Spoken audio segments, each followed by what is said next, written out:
Starfield Raw.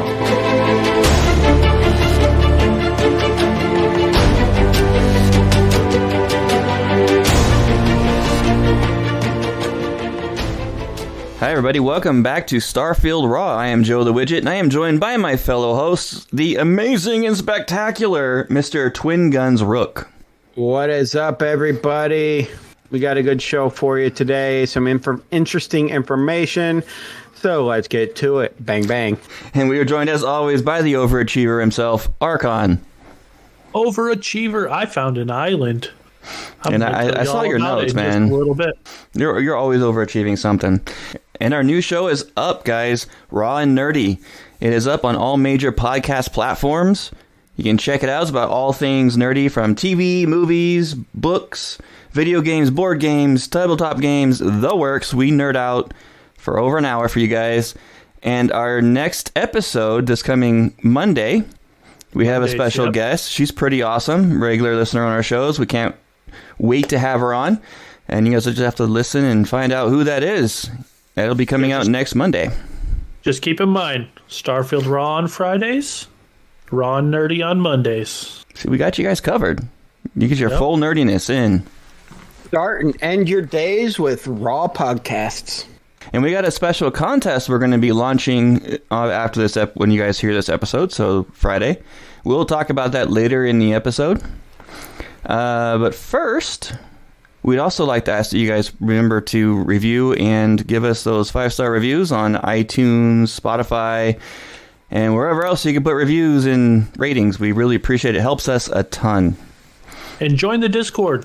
Come talk to us. We're in there every single day talking with all of you. All things nerdy, all things Starfield, everything you could possibly want. Just join the Discord. And a heads up, you're going to want to join the Discord if you're going to do the contest. Yep. Also correct. Discord.gg/Rob Podcasts. Join us. All right, guys. So we have some things in the news. And I'm going to bring up this one because it's near and dear to me. Mr. Pete Hines is retiring from Bethesda. Sad day. He's been the figurehead and the front man for Bethesda for many, many, many years. I've had the honor and privilege of interviewing him once and talking to him for a few hours outside of the official show business. The guy is great. I even had a couple of beers with him once. He is top notch. And maybe if we're lucky, we can get him on the show before he officially... Yeah, come on, Pete. We want you on this show for a little bit. Say goodbye to all your fans so you can go enjoy your retirement in peace. How cool would it be if he says we were his number one Starfield podcast? That'd be great. Oh, we are. I just have to keep that in my mind. Just because you're retiring doesn't mean you can't still listen to the podcast and keep up with what's going on. Oh, I don't think he will. But that has been ingrained in his life for many, many years. So we want to say farewell, Mr. Hines, and enjoy your retirement, sir. It's well earned. Very well earned. Very, very well earned. And also in Bethesda news, Will Shen, who is the lead quest designer, or was the lead quest designer for Starfield, he is also leaving Bethesda. Not retiring, just going on to different projects, it looks like. He has served on Skyrim, Fallout 4, Starfield, but he is moving on to Something Wicked Games so that he could work on an open world RPG called Weird Song. I've heard of that. Heard of that one. I have not heard of that one yet. Neither have I. But then again, it's been in development for years, and I thought it was never going to get released. Oh, is it another Pantheon? One of those mythical unicorns that they talk about, but never actually happens. Oh, look at these screenshots, and that's it.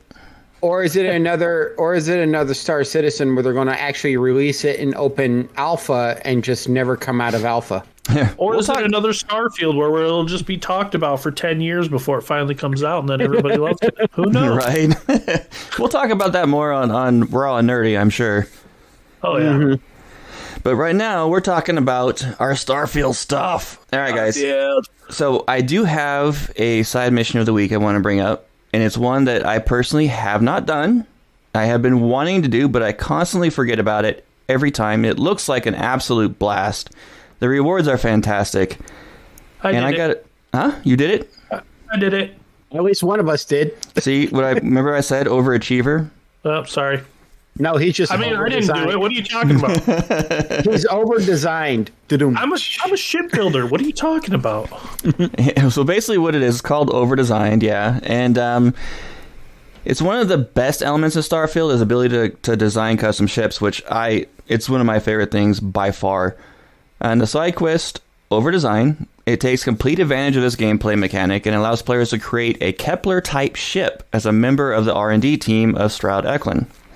You know, following the completion of the side quest, depending upon the player's decisions, because there's like multiple things, you got multiple routes you can take apparently, the player will either be rewarded with the Kepler R ship or the Kepler S ship, as well as 200 XP and 8,500 credits. So it's one of those side missions where you get a ship out of it. You cannot get this quest until after you've done Walter's like main story quest, though. No sudden moves. Yep. Once you do that one, then you talk to him again, and he'll send you back to his Stroud Eklund, and you get to be basically what Wigit said. You get to be part of the R&D team, and you get to design your own ship. It's pretty fun. And from what I understand, the Kepler S, which one's the big one? No, R. Or is the S? I think the S is the big one. Yeah, the S is the big one, and outside of the Freestar Collective ship, it's supposed to be the best reward ship you can get. Which is pretty awesome. It's a pretty decent ship. I'm not going to lie. Hey, it's worth credits. Heck yeah. But it's also a really good ship. It's got a lot of storage on it, and it's pretty solid. I've heard Walter telling me, like, hey, can I talk to you about something after I got done with that mission, which is the mission in Neon, and I never went back and talked to him. And you're like, no, you're very unapproachable, and nobody really likes you in Constellation. You're just the bankroll. I wanted to put this side mission here for one big purpose I want to talk to you guys about. And that is the fact about the side quests in Starfield that a lot of people don't do because they're not a part of the main missions, whether it be the factions or the main mission. People don't think that's not worth my time, but honestly, there are many side quests in this game. Oh, yeah. Some of them ultra rare to get, that you have to go to distant far planets and the level 75 planets to even find them, and they give you amazing rewards.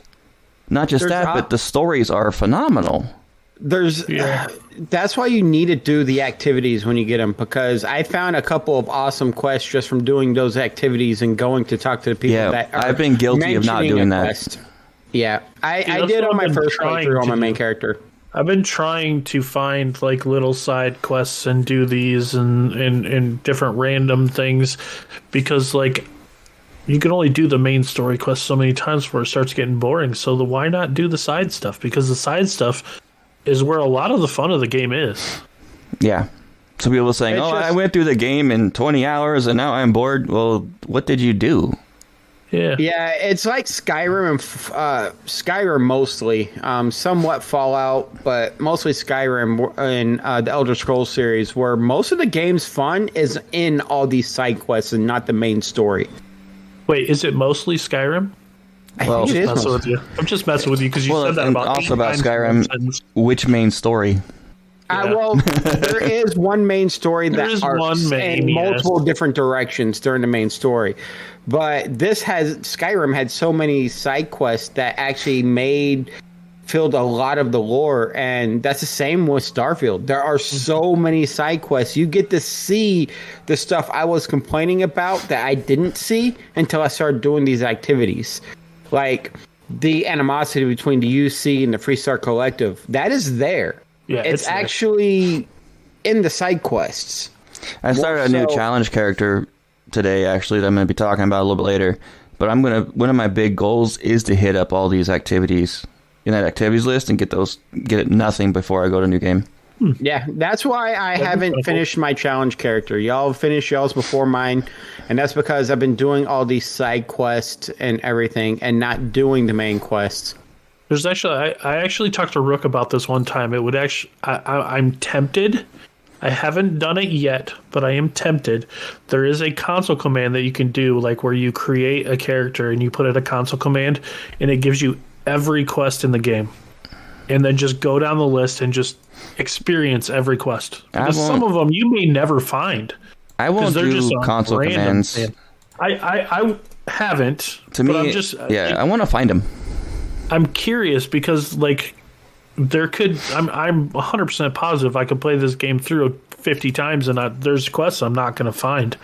I'll never get to experience them. So well, then my 50th playthrough, I'll be able to find a quest I haven't done and be all excited. Yeah, that's true. That's true. Like the quest that's on that one, the one with the clones. Unless you explored almost every planet, you wouldn't have ever found that one. Yeah.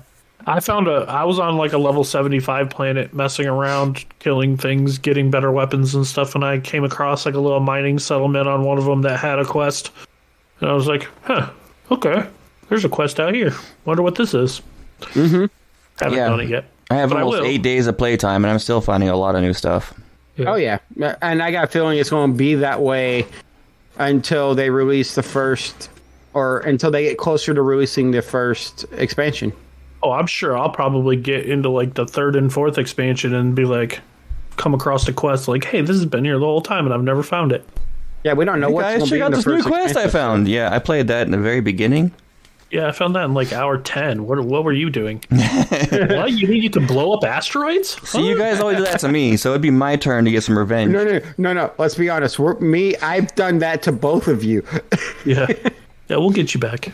I'm sure. Or the cool stuff that all the things Archon found out, and me and Wigit are like, yeah, we already found these. Oh yeah, I'm sure. Like when I talk about my island, I'm all excited about my island because I know some people have found it, but you guys have probably already found it too, and you're like, oh yeah, that's old news. I found that like the first planet I went to. Well, let's get into our plays. See what's up. Let's do it. Who wants to? How about I start for the first time ever? You're the producer. You don't need to start. Yeah, okay, go ahead, buddy. Go for it, man. I got you. All right. So everybody knows I'm my challenge character. I have been only playing my challenge character because of that weird New Atlantis bug after going to the den in the wolf system. Ooh, so I have the fix for your bug. All right. Let's talk about that after I get done talking about this. Go for it. I started I've been running with Samco and trying to romance Samco with my bounty hunter. She started the UC Vanguard quest. During that Hall of History, whatever they call it in game, he sits there and has something to say on nearly every section you go to.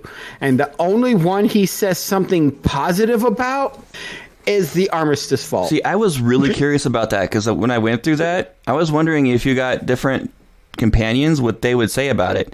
Like, I'm sure Sarah would be like, oh, this is all correct and awesome.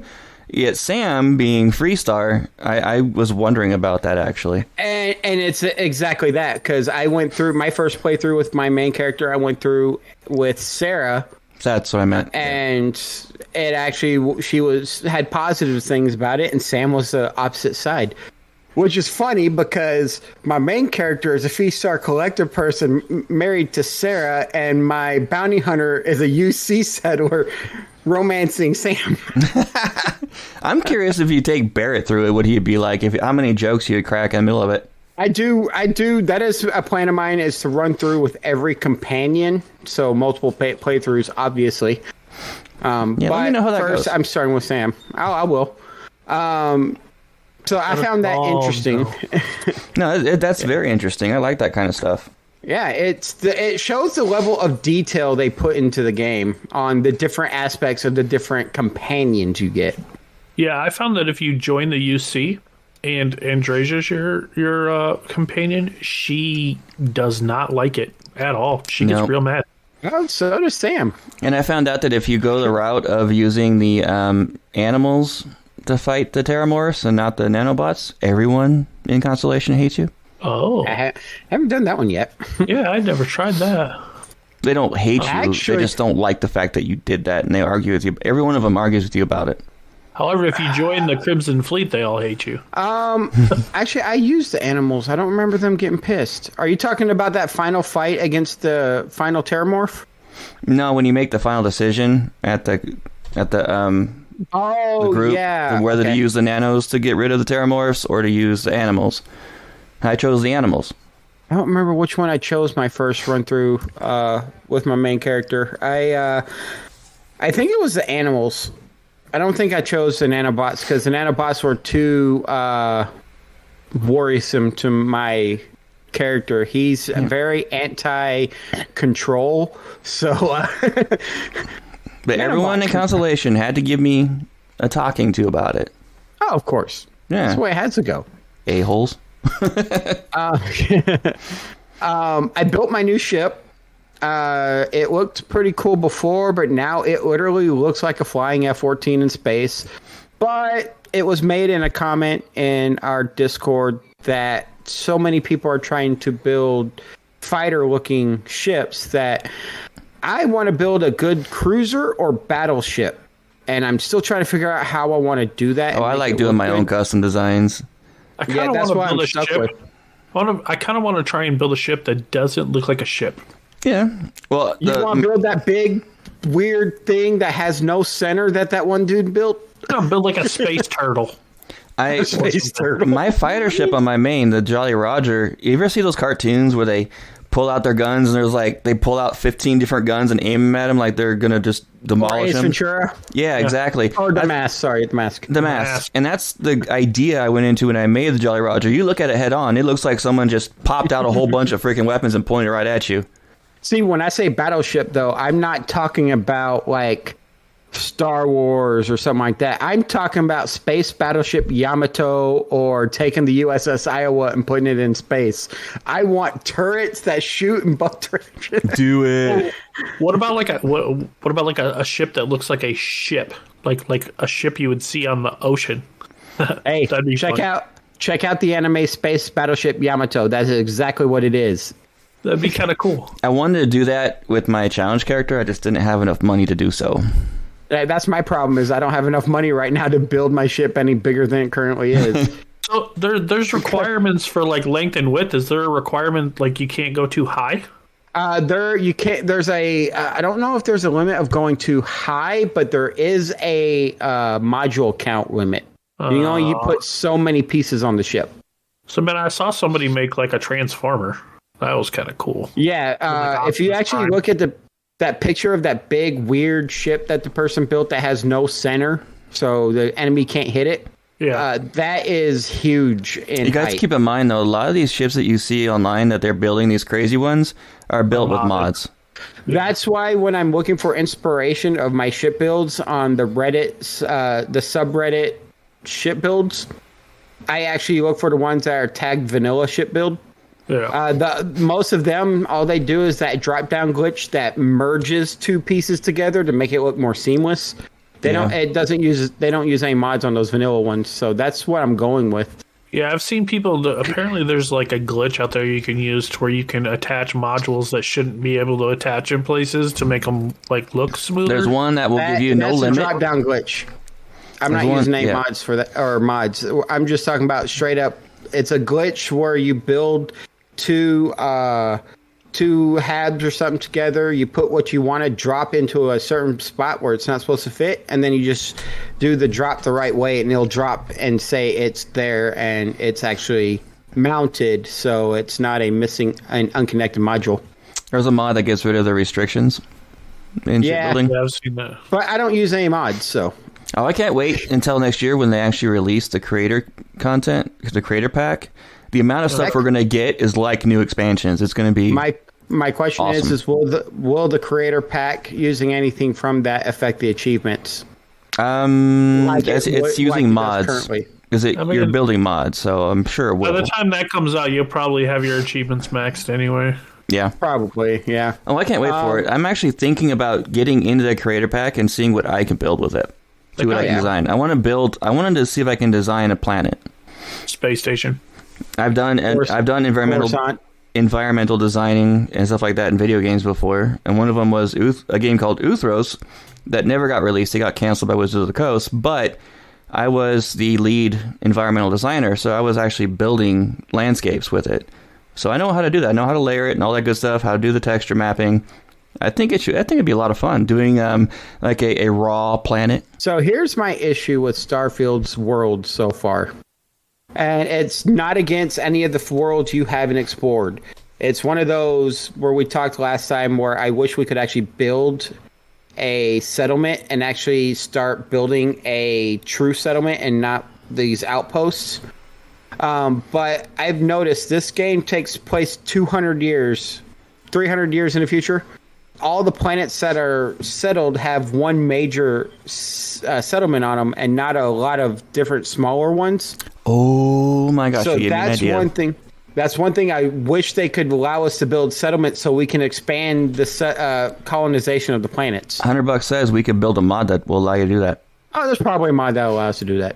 Yeah, and I think I know how to do it. If I get someone who's better at programming than me, I know how to do it, how to write the right hooks in. Hopefully. That'd be fun. That'd be a good project. Oh, yeah. And it's something that'll expand the game and make people feel like base building is actually worth it versus right now it's just a XP farm and money farm in some cases. I'm curious. Any of you guys listening who planning on building mods or currently building mods for the game when the creator pack comes out, let us know what you're planning on doing. If you want to keep it quiet, that's fine. We won't say anything on the air. But if you do, we'll talk about it on the air. Also, I wanted to say that I've seen a lot of comments about building ships with the weird auto placing of doors and ladders that shipbuilding does. A couple of things I've learned along the way is if you use a stack of companionways in your ship, it will avoid putting ladders in random spots and just make that stack one long ladder stack, so you don't have to worry about it anymore. But the downfall to that is you're going to be the picture of a safety pamphlet when you fall and break your leg. Been there, done that. I've done that 3 times on my first ship on my OSHA main standards. Yeah, the first ship I had that was more than 2 levels on one shaft like that. Yeah, I think I broke my leg or disjointed or dislocated like 3 or 4 times. Oh, yeah. And another way some people I've seen get around it is, I think you see either Novatech and HopeTech, I believe, that makes these pieces that look like structures, but they're actually walkways that go to another spot. It forces a door on either end of those walkways. It does not bypass that whatsoever. So you can use that to put doors where you want. And once you put doors in... Is that the bridge that I've been using on my cargo ship? That it's like it's bi-level and you can have stairs that go down? Novatech and HopeTech have connection points that look like they're structures. You know Novatech's wing-like structure, that engine mount structure?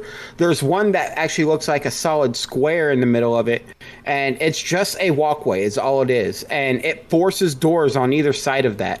Okay. If you're trying to manage where your doors go between some halves, you can put one of those in, and it'll force the door there instead of in a random spot you didn't want it. They have Novatech. Novatech, I believe, is the one that has it going left to right, port to starboard, and I think HopeTech is the one. I believe it's HopeTech has the one that goes fore and aft. We really need to do an episode where we go over all the different ship manufacturers and what they do and what the best parts are to get and stuff like that, because I think we could nail it between the three of us. Next week it won't be me helping out too much with that because I got to focus on the UC lore, because next week I plan on dropping it wouldn't be lore. Next episode. It'd probably be at least episode 15. Yeah, because I got a lot of lore I got to catch up on. And so guys, we're doing another big lore episode with Rook next episode, so stay tuned for that. Oh, yeah. And then finally, my withdrawals got so bad, I got pinched nerve. I just had to make fun of my injury I have right now. Yeah, he's getting old. God, 39's so old. Oh. Yeah, I can't wait till your 40th birthday, man. We're going to have some fun. Might as well start picking out your casket now, because you're going to need it.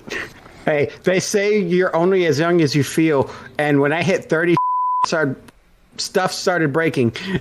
And stuff started breaking, and I don't feel young anymore. Looks like I got to put a beep in. All right, the other star of the show. What do you got going on, man? Well, I'm still playing my main. Haven't decided to do another challenge character yet, but been leveling up the main. Got him up to New Game +5 now. Just kind of been taking my time. And I was just wandering around, and I ended up on the Mateo 1 system. Or Maheo 1. Maheo, yeah. And I was kind of looking around for resources and stuff like that, and I saw this little island, and I'm like, I want to check this out. And on this island, there was a compound for a guy named Sonny DeFalco. It is Sonny DeFalco's island. He is a crime lord, and when you go through this compound, you find it is insane. It's so cool, for one, and you find like contraband everywhere. You find Aurora everywhere. You'll even find Sonny DeFalco in there, lying in his final resting place in his bed. But like, once you clear this place out, like, you can use it as a house. Where was this at again? It's just for them. On the Maheo 1 system. Yeah, I see you writing it down. No, I'm not doing no such thing. But there's a landing pad there. When you go inside, like inside the estate, there's like a pool inside with like an indoor pool. Like, this house is awesome. Once you like clear it all out, like, you can use it as your own little house if you want, because it's got a landing pad and everything. So I don't know. I thought it was really awesome. Like, the house itself is absolutely gorgeous. It's got the decorating is amazing. It's got like its own little like dance floor. I have not seen this. In all honesty, I have not seen this. So actually, I haven't seen it either. Congratulations, what? You found something we haven't found. Yes. But yeah, it's definitely like a contraband heaven.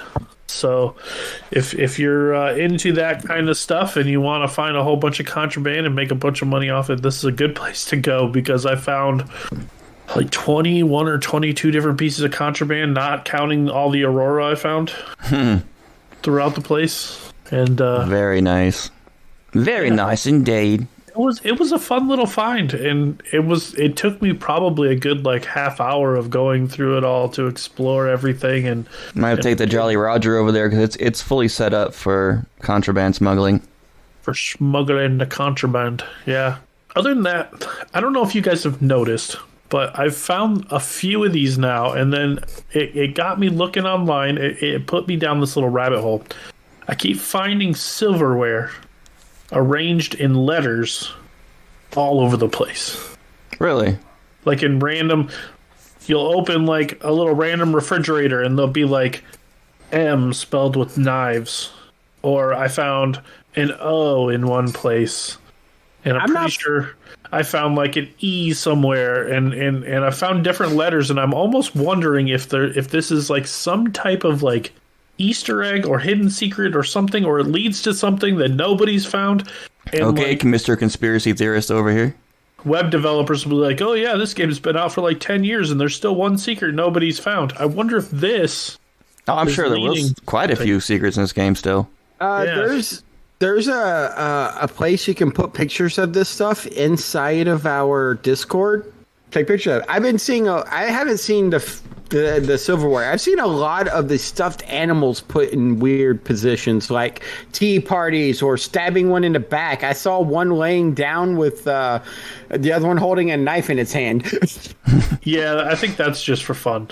Oh, that is just for fun. But I have a feeling like these random letters gotta be for like something. Like that toilet scene I found where someone was moisturizing. And with tissues on the toilet. Yep. Yeah, that's what they were doing. They were moisturizing something. For the sake of this PG-rated show, they were moisturizing and blowing their nose. Yes. While reading a book. While reading a book. Reading a book. So basically, like with this character, I think I'm going to try and max out everything. See if I can get to the point where all my skills are maxed out, because that would be kind of cool. That's going to be level 300 and something. I mean, so if you go to Bezel 3 and make a whole bunch of frames, you can get there. I'm already to level 130 or 140 something. So. That's how he got to that point. I'm not gonna lie, I did it for a couple times on my characters to get extra skill points. I haven't done any of those exploits of the system to. It's not exploits. It's a part of this. It's a part of the outposts. Yeah, but I haven't done any of those. I call it an exploit because you're taking advantage of a system that was put in place. How dare us? Like, how dare you kill too many things for XP? How dare you drink that Pepsi that was put in the fridge to get cold? I am doing so well getting XP from pistol fighting everything. That is so hard to do. I'm rifle fighting things. They just happen to keep respawning because I made it that way. So,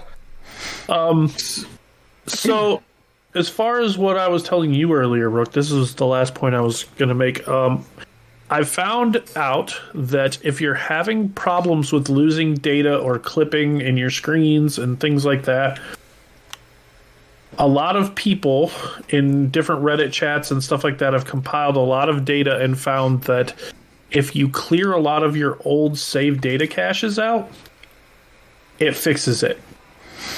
Especially if you're 9 days played into the game and have 76,000 save files. So yeah, I don't have that. I keep mine down to like 4 or 5 max per character. Yeah, I've already ran into the issue. Your auto saves and stuff. Yeah, I delete them. I keep it down to 4 or 5 saves per character. You got your auto save. I might have 1 or 2 auto saves. I have the exit save and a normal save. And you're still having that issue? Yeah, it's a weird bug that it happened once on this my challenge character where I left the den, went back into my ship, and when I went into my ship, I was suddenly on New Atlantis launch pad.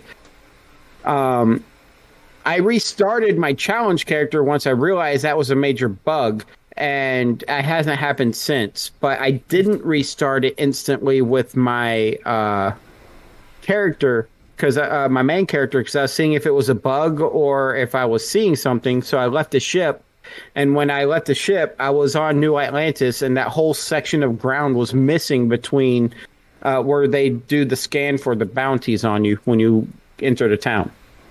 So I delete stuff all the time. It's not. I don't know what that bug is, and I can't find anybody else has had that bug. Alrighty. Yeah, I've just seen a lot of people talk about having clipping issues and issues where like half the ground is missing in New Atlantis and stuff like that, kind of like you were talking about. And they said that they went through and deleted a lot of saves, a lot of old saves, and it fixed it. I'll double check and try it. Maybe that's your problem. Maybe you don't have saves to delete to fix it. that would be crappy. But that's all I have for this week for my playthrough. So now, Wigit, I know you've been super excited to talk about yours. What you got, man? Not really, but I'm at it. Let's do it. I got to laugh at you at one point. So when you get there, yeah, I know. You haven't seen that shit before. I heard that. Yeah, I'm surprised too. Well, I haven't. All right, and it was just random to me. I worked on finishing up my challenge character, and it is over. He is in the New Game Plus. And I think I failed the challenge, to be honest, because I was not as mean as I should have been in certain situations. And like I said in previous episodes, I got married to Sarah, so that obviously I did something wrong. But there was this one point where I was getting every power before I went to the new game, just in case I want to play him again later on. And let's see. Let me see when I get this point here. Okay, so this is what threw me off. When it said optional, acquire a ship with at least 28 light year jump capability. Yeah. I have never seen that before. I've had a ship with a 30 light year jump ability. Well, and that's great, but I'm just saying it required it. And that's the first time I've had it when it's in doing anything with the main story. It always does that for the last one. It always tells you that's you need to a 24 light year requirement. No, it's 28. You're arguing with me. You'll see. Because I did that. I did that ship. When they said get 24 light year, I built my ship for 24 light year. It went away. Then it came up with another one saying 28 light year. So I think the placement of these planets might be a little bit random because I got the 28 light year one. Because it sent me all the way to Archimedes, which is a level 75 system on the other side of the known universe. What I have noticed with New Game Plus playthroughs and stuff is when you actually go to that buried temple, it's not in the same location every time, I don't think. The buried temple is? Are you sure? Because every time I went to that one, it sent me to 2 different systems. It's the same planet. They mentioned it in the story that they go to the same planet every time. Okay, I couldn't remember. I could have sworn it was in 2 different locations. But no, I think some of the stuff where they make you jump to for the long jump range is different, because mine's always... My first one on my main character was the 28 light years, and then my second New Game Plus on my main character is 28. It's at that point where you're trying to get the last 2 artifacts before you go and go to the final showdown, where you go meet up with the 2 a-holes. Mine's always been 28 every single time. I think those last 2 are actually randomly placed, though, so... Maybe I just got lucky. Well, I was doing the powers after I had already built the armorillery. I had already built it and then put it offline to get the last powers. And that's when it sent me off to that freakishly far planet. Yeah. But I was able to, with 50k credits is all I had. So I was managed to do it with only 30k. I put a juiced up jump drive in there, and then I just started stripping things down. Took off 2 cargo, really made it sleek and slender, and I was able to get it to 30-year jump, and it still felt like it was taking me a lot longer to get to places than before. Like I had to do more consequential jumps than before, but... Well, if you actually look when you're doing the jumps and you look at how it plots some of these routes, it's like, why? Based on the map, if I go, based on the map, I should be able to go from here to here and not go to like these 3 other star systems, then go to that one. Yeah, and it keeps on having me wanting me to jump into the Crimson Fleet system, where you get destroyed on sight as soon as you jump into it. My bounty hunter jumped into that system and destroyed all their ships because of a technique. Remember, thrusters are your friends, and if you hold the on mouse keyboard, if you hold the shift button down, you can flip your ship around while still going the direction you're going and shoot them while you're running away from them. And man, heavy weapon ammo is expensive, especially the 50 cal heavy ammo. The heavy ammo I use for my big gun, that thing cost me. I went and got like 1,400 rounds. And it cost me almost 100k. I spent a lot of money on ammo too. It's ridiculous. Yeah, it was ridiculous. And then, but I mean, I completely walked through that on hard and destroyed everything. But it cost me a pretty penny. Either the first big patch or the first expansion, they need to add in a crafting station where you can make your own ammo. Mm-hmm. They have to. It's just ammo's the one thing in this game that's just like. I am really surprised they didn't add that at the beginning. Fallout 4 had that at the beginning. Probably something to do with the economy, trying to stabilize the economy. Maybe they just overlooked it. It's possible. I mean... Not likely. I'm sure they had their reasons for it, but I don't like it. I mean, it's just... Some particular ammo is just really hard to get your hands on. Oh, yeah. And it would be much better if you could just make it... This is what that they were talking about earlier about, they both saw it. I ran into, on my way back, I was jumping through and I was stopped in the Hyla system, and then I heard a ship, an Irish man singing a sea shanty in the middle of nowhere on the ship called the Valentine. So first time I've actually came across him.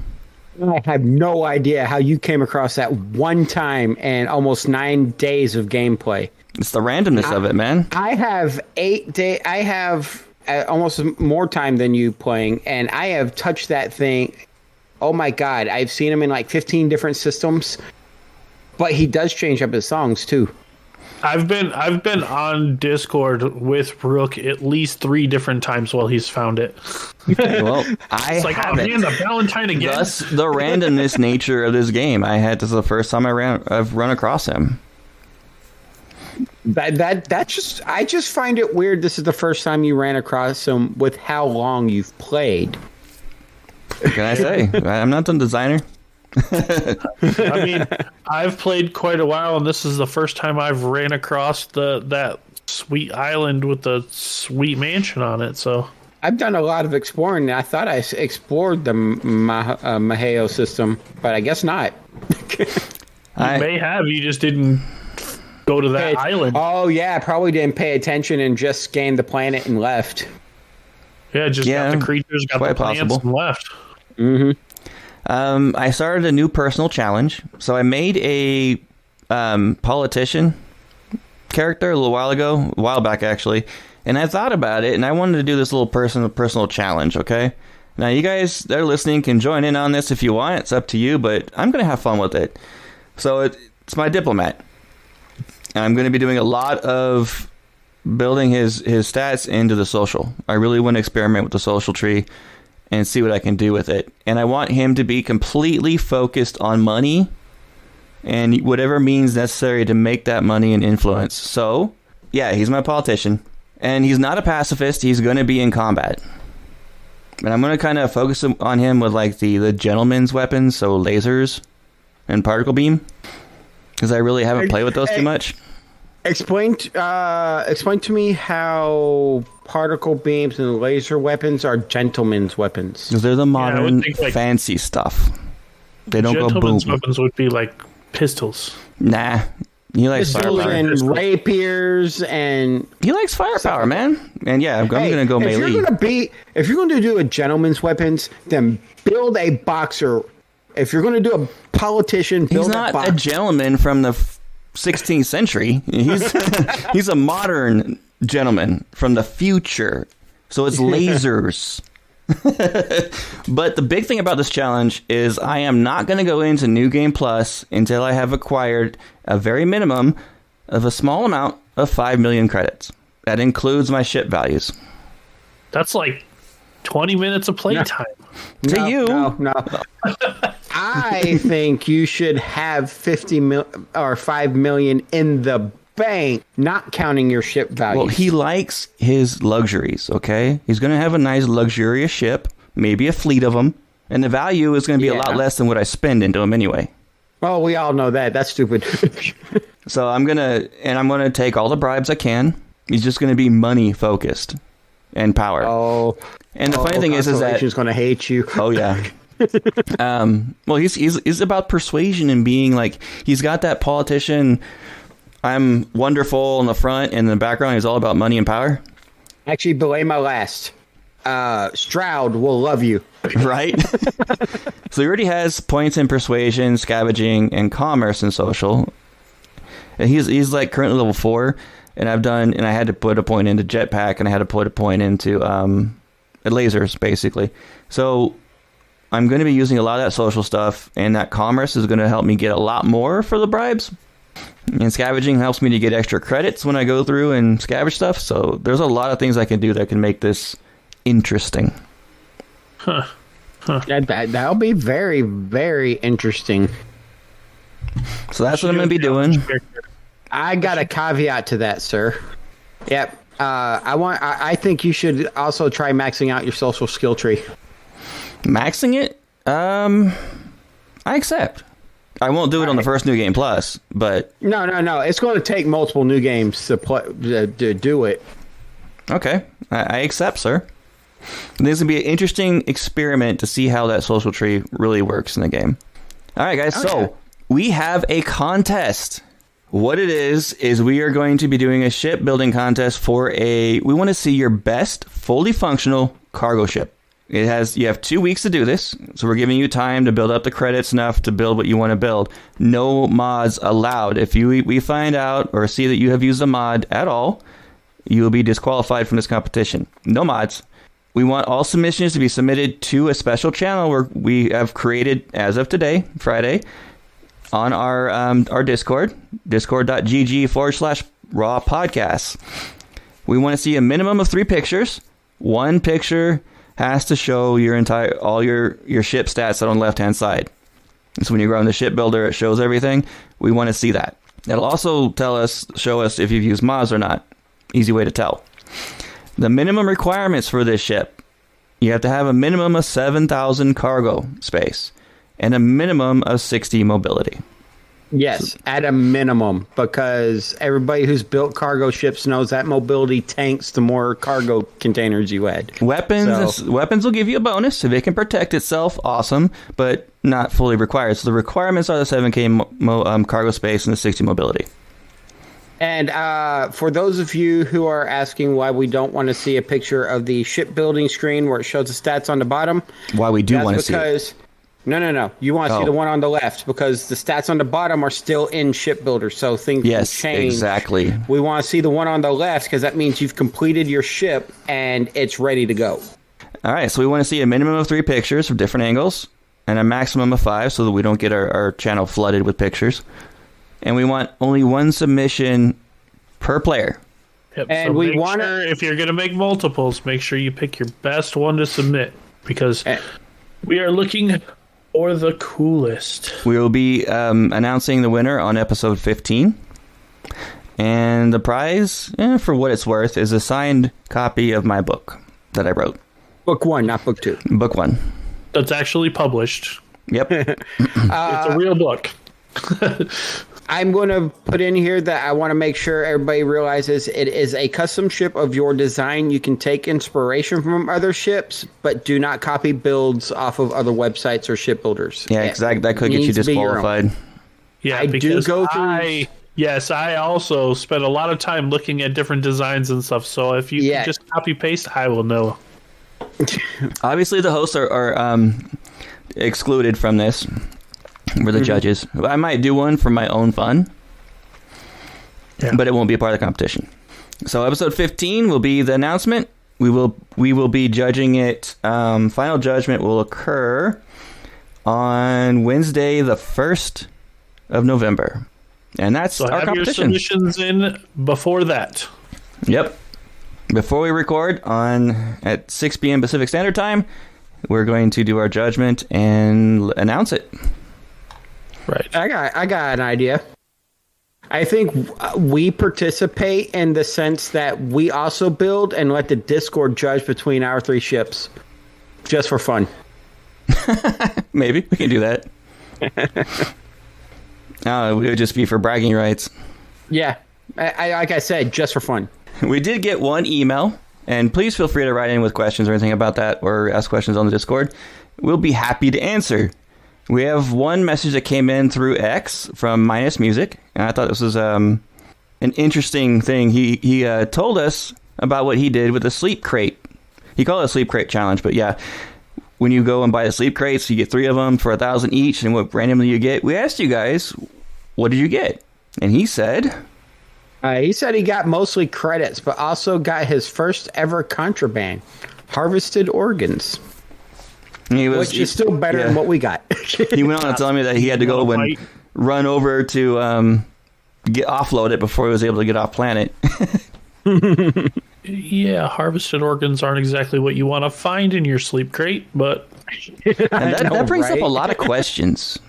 Yes. What was that person doing in the sleep crate? Now, is that where Jack the Ripper of Neon State? And why was Wigit only able to get toilet paper? Right? The TP Bandit only got toilet paper. The game listens to all. The game listens to all. You haven't done it yet? Nope. Archon, come on, man. But I didn't get 3. I only got 2. I haven't even found where to do it yet, so... It's a side mission, I know, that leads you to it in one of the merchant side missions in Neon. Oh, okay. Yeah, that's why I don't remember exactly which one it is. In Neon yet. I recommend doing them. You get some interesting stuff. It's very interesting. Like the recipe to make Aurora. I'm curious, though, in that sleep crate, did he have like a scalpel and blood in the shower and stuff like that? No, it's probably a really clean sleep crate, so that means a person did it, meticulously cleaned up after himself, or Dexter moved in and knew how to bag everything up so that way was it Dexter? All right, so anything else, guys, before we wrap up this show? Nah, just be looking forward to next week with my lore. Yep. And in 2 weeks. In the meantime, check out Raw and Nerdy.